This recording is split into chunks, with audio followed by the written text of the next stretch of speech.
అందరికీ నమస్కారం. శివాలయంలో చేయకూడని తప్పులు. శివుడి పూజలో ఈ తప్పులు చేస్తే శివుడి కోపం వస్తుంది. శివుడి పూజలో చేయకూడని తప్పులు ఇవే. శివ అనే పేరులోని ప్రత్యేకమైన అంతరార్థం దాగుంది. హిందూ పురాణాల ప్రకారం సోమవారం శివుడికి ప్రత్యేకం. శివుడిని లింగ రూపంలో పూజించడం వల్ల ఆ వ్యక్తి తన జీవితంలో ఉన్నత స్థాయికి చేరుకుంటారని వేదాలు వివరిస్తున్నాయి. శివుడు భక్తుల కోరికలను తేలికగా నెరవేరుస్తాడని, భక్తులను త్వరగా అనుగ్రహిస్తాడని ప్రతీతి. అయితే సోమవారం శివుడికి చాలా జాగ్రత్తగా పూజించాలి. కొన్ని పొరపాట్లను ఎట్టి పరిస్థితుల్లోనూ చేయకూడదు. శివ పూజ చేసేటప్పుడు ఎలాంటి జాగ్రత్తలు తీసుకోవాలి, ఎలాంటి పొరపాట్లు చేయకూడదో ఈ వీడియోలో తెలుసుకుందాం. శివుడికి బిల్వపత్రం సమర్పించడం చాలా ముఖ్యం. 3 ఆకులతో కూడిన బిల్వపత్రం శివుడి 3 కన్నులతో సమానం. అలాగే ఈ ఆకు త్రిశూలానికి సంకేతం. బిల్వపత్రాలతో శివుడిని పూజ చేస్తే 3 జన్మల పాపాలు హరిస్తాయి. అయితే ఈ ఆకులను చెట్టు నుంచి పీకేటప్పుడు కొన్ని జాగ్రత్తలను పాటించాలి. వీడియో పూర్తిగా చూసే ముందు వీడియోకి లైక్ కొట్టి ఛానల్ని సబ్స్క్రైబ్ చేసుకొని కామెంట్ బాక్స్లో ఓం నమః శివాయ అని ఖచ్చితంగా కామెంట్ చేయండి. వీడియోని ఎక్కడా స్కిప్ చేయకుండా పూర్తిగా చూడండి. అప్పుడే మీకు అంతానూ అర్థమవుతుంది. బిల్వపత్రాన్ని సోమవారం రోజు, అమావాస్య నాడు, మకర సంక్రాంతి, పౌర్ణమి, అష్టమి, నవమి రోజులలో ఈ బిల్వపత్రాలను చెట్టు నుంచి అస్సలు కోయకూడదు. బిల్వ ఆకులను నీటితో శుభ్రం చేసిన తర్వాత శివుడికి మాత్రమే సమర్పించాలి. శివలింగానికి కుంకుమ బొట్టు అస్సలు పెట్టకూడదు. కేవలం విభూది, గంధంను మాత్రమే ఉపయోగించాలి.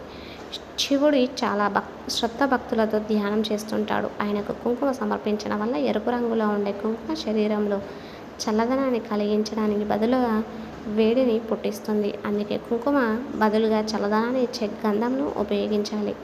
కొబ్బరి నీళ్ళని ఎట్టి పరిస్థితుల్లోనూ శివలింగంపై అస్సలు వేయకూడదు. శివుడికి పాలతో అభిషేకం చేసేటప్పుడు రాగి కలశాన్ని మాత్రమే ఎట్టి పరిస్థితుల్లోనూ ఉపయోగించరాదు. రాగి పాత్రలో రాగి పాలు పోయడం వలన అవి విషతుల్యమవుతాయి. కాబట్టి స్టీల్ గిన్నెలతో కానీ మట్టి పాత్రల్లో కానీ పాలను అభిషేకం చేస్తే అత్యంత పుణ్యప్రదం. శివుడికి ఎలాంటి పండ్లనైనా నైవేద్యంగా సమర్పించవచ్చు. అయితే వెలగపండు శివుడికి ప్రీతికరమైనది కాబట్టి వెలగపండు శివుడికి సమర్పిస్తే దీర్ఘాయుష్షు లభిస్తుంది. సంపంగి పూలతో శివుని ఎట్టి పరిస్థితుల్లోనూ పూజ చేయకూడదు. శివుడు సంపంగి పూలకి శాపం విధించినట్లు చెబుతారు. ఒకసారి తప్పు సాక్ష్యం చెప్పడానికి సహాయపడమని బ్రహ్మ సంపంగి పూలను అడుగుతాడు. దీంతో బ్రహ్మను సంపంగి ఇద్దరిని పూజకు పనికిరారని శివుడు శాపం విధించాడు. శివుడిని పూజించే ముందు వినాయకుడికి పూజించాలి. అంటే నీళ్లు, పాలు వంటి వాటిని ముందు వినాయకుడి విగ్రహానికి సమర్పించిన తర్వాతే మరో దేవుళ్ళకి ఉపయోగించాలి. ఇలాంటి పూజ చేసిన ముందుగా వినాయకుడిని పూజించాలని స్వయంగా శివుడే వివరించాడు. తులసి ఆకులకు ఎట్టి పరిస్థితుల్లోనూ శివుడికి అస్సలు సమర్పించరాదు. శివ పూజకు ప్రారంభించే సమయంలో తప్పనిసరిగా ఒక రాగి చెంబులో నీళ్లను ఉంచాలి. ఆ నీళ్లను ముందుగా ఈశ్వరునికి సమర్పించిన తర్వాతే మనం పూజలకు మొదలు పెట్టాలి. పరమేశ్వరునికి పాలు, పళ్ళు, ఇతర పదార్థాల కన్నా గంగా నీరు అంటే చాలా ఇష్టం. పూజ చేసే సమయంలో ఓం నమః శివాయ అనే మంత్రాన్ని మనసులో స్మరించుకోవాలి. ఈ 5 అక్షరాల మంత్రం చాలా శక్తివంతమైనది.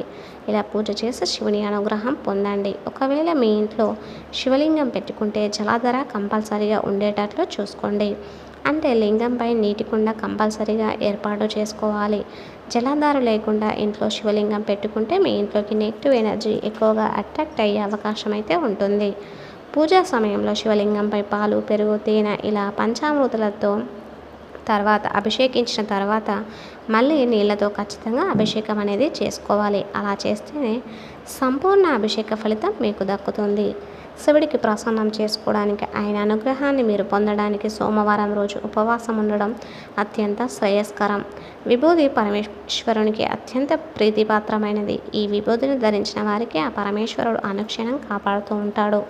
నరక బాధల్లోనూ కాకుండా చూస్తాడు. మన నుదుటిపైన 3 గీతలు అడ్డముగా భస్మాధరణ చేయాలి. ఇలా చేస్తే జన్మజన్మల పాపాలు నశించిపోతాయని పెద్దల వాక్కు. ఈ విభూది మహిమను వివరించే కథాదేవి భాగవతమున 11వ స్కందంలో ఉంది. మహిమాన్వితమైన విభూతిని వివిధ పద్ధతుల్లో తయారు చేస్తారు. ఆవు పేడను కింద పడనీయకుండా చేత్తో పట్టుకునే వేద మంత్రాల మధ్య హోమము చేసి తయారు చేసుకున్న భస్మాన్ని శాంతికమును అని అంటారు. మీకు ఈ వీడియో నచ్చితే ఖచ్చితంగా లైక్ చేసి కామెంట్ బాక్స్లో ప్రతి ఒక్కరూ ఓం నమః శివాయ అని కామెంట్ చేయండి. ఇంతవరకు ఈ వీడియో చూసిన ప్రతి ఒక్కరికి ధన్యవాదములు. Please like the video, share the video and subscribe the channel.